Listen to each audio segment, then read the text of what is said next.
Ako máte možnosť vidieť, bojová ukážka sa pomaličky začína.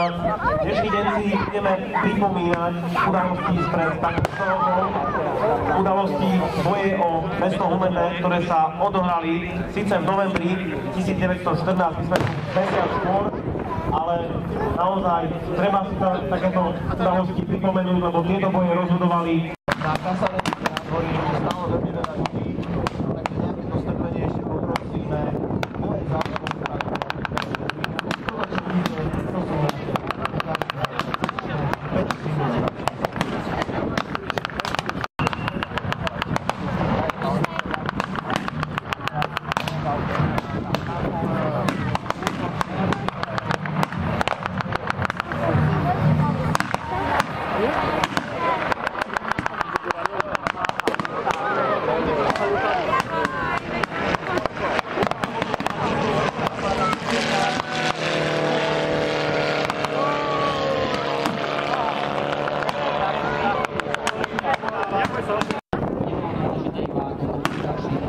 Ale toto mesto je zároveň, dá sa povedať, takou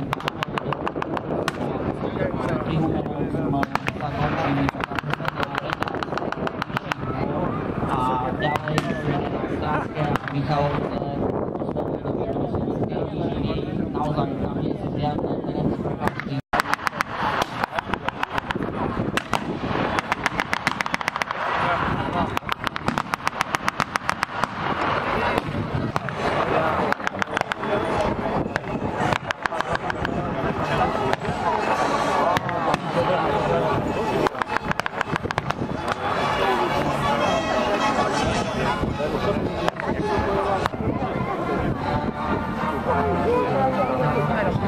Práve môžete sledovať veľmi zaujímavý prvok, ktorý sa